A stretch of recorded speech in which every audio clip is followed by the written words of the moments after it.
Så er vi kommet frem. Det er vi sgu. Vi er på Øland. Fantastisk. Og du kender stedet herude? En lille smule, ja. Jeg har været her et par gange før. Ja. Vi er på vestkysten af Øland, i Sverige, i Kalmar-regionen. Og altså, vi havde jo regnet med, at der ville være lidt mere vind i dag, men det her, det ser også ganske okay ud. Du får sikkert en rigtig god dag med flusen. Det tænker jeg. Jeg stod i går og gjorde klar. Og jeg synes, det er perfekt. Ja. Perfekt. Så må ikke, at jeg tror, det kommer til at blæse lidt mere op i løbet af dagen, og så tror jeg, vi kommer til at ramme sweet spot, hvor vi begge får noget godt ud af det. Der er smukke omgivelser og rigtig gode fisk på. Og jeg er utålmodig, så skal vi ikke bare komme i gang? Det synes jeg. Den kommer bare ind af.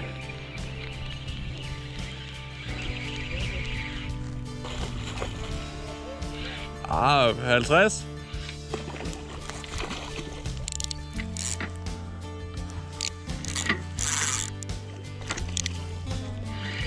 Fuldstændig.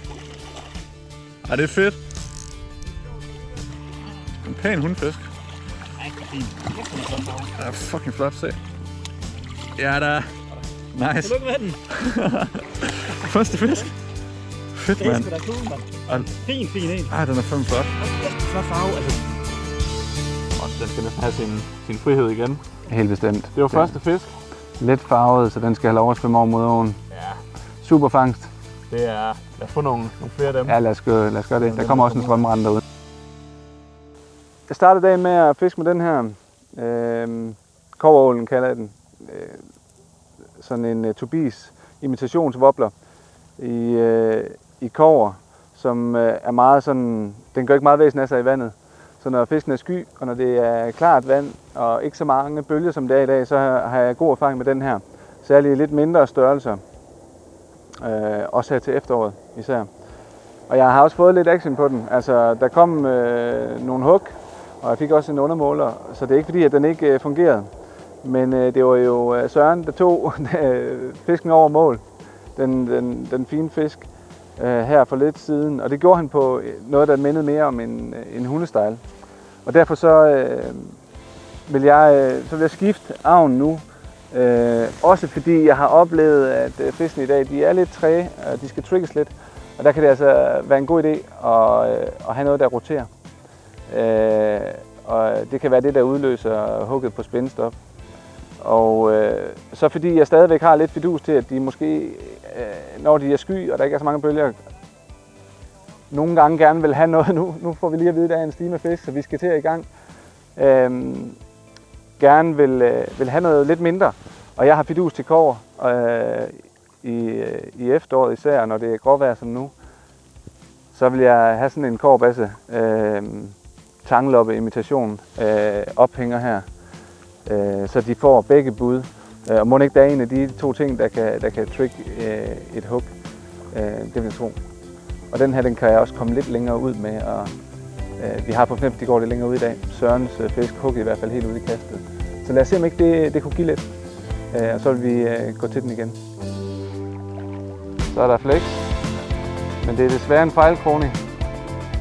Den var på, den gik efter avnen, og så sprang den ud af vandet og røg af.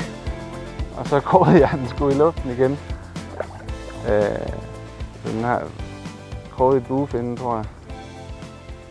Så den føles noget større, end den er, men det er en fin blank fisk.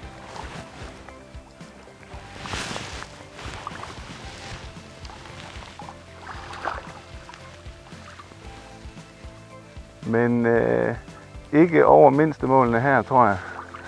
De var 50 i Sverige.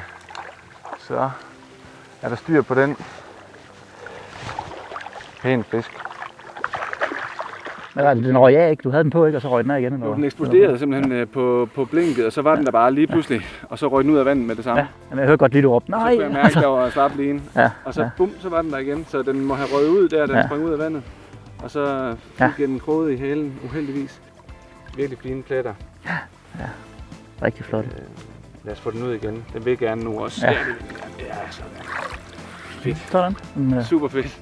Det var en fejlkroning efterfølgende, men den var på først. Det så vi. Det er opløftende, at de er aktive, og de gerne vil. Ja, lige præcis. Så det er med ud og få kroget en rigtig nu, som er lidt større. Nu skal jeg have en på fluen nu. Ja, det er din tur til at gå på. Det tænker jeg. Det var første plads. Den kastede et par fisk af sig. Ikke til fluefiskeren desværre, men de 2 spændfiskere fik jo en. Der skete det på pladsen herude, at solen kom frem, og vinden lagde sig, så vandet blev egentlig helt blankt. Og efter der så vi ingen fisk, og vi mærkede ingen fisk. Før da var der rigtig fin fiskeri, men der blæste også lidt, og der var overskyet. Så nu prøver vi egentlig at finde en plads, hvor der er lidt mere vind, og så giver vi det en chance herovre.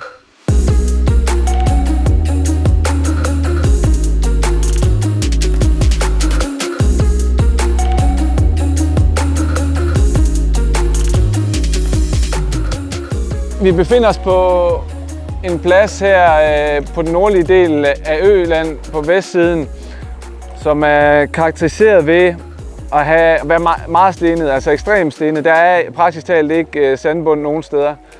Det er store rullesten, og det er store kampesten, der ligger rundt omkring, og det giver en meget dramatisk kyst, som tager lang tid at gå på og vade på. Det er også en stor plads, og det er de svenske pladser ofte.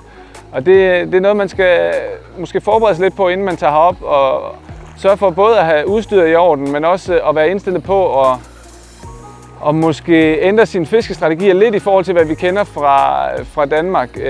Pladserne tager længere tid at fiske af. Man kan ikke bare vade i et væk uden forhindringer. Så det er noget med, at man ofte skal finde sig en sten, ligesom den, jeg står på nu, hvor der er nogenlunde frit vand rundt om sig, så man kan så kaste i vifteform i forhold til de sten, der ligger.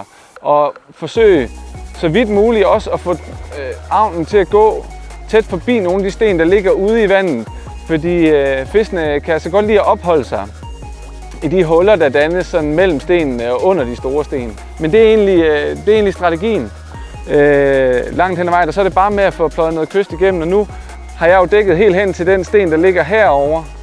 Og så kan jeg jo egentlig gå næsten 100 meter frem nu og gøre det samme i vifteform, og så får jeg dækket kysten af på den måde. Så er der selvfølgelig nogle små huller, som jeg gerne vil være lidt mere grundig i forhold til.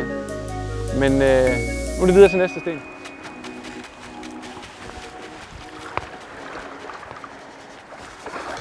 Jeg ved den sgu ikke. Så hold kæft, mand, den fighter. Har du da sindssygt, der bliver bare ved med at trække den her. Se om ikke vi lige kan få hovedet. Nej. Så. Fint.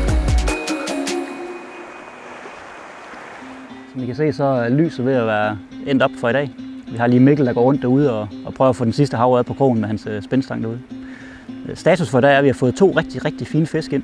Jeg har ikke fået nogen desværre, men jeg satser på, at min den kommer i morgen. Så fanger jeg selvfølgelig den største. Men vi har fået 2 meget flotte fisk. Jeg synes især den første. Ja, og så har vi faktisk fisk på, så lad os da komme ud og se, hvad der sker. Sådan. Du må meget gerne tage den. Ja. Jeg går bare lige. Ja, gør du bare. Der var den. Det er godt fået, fordi den er virkelig ruttet rundt. Ja, men den sidder rigtig fint. Sød lille blank fisk. For satan, den er flot i farven. Altså, den er bare stålkrom.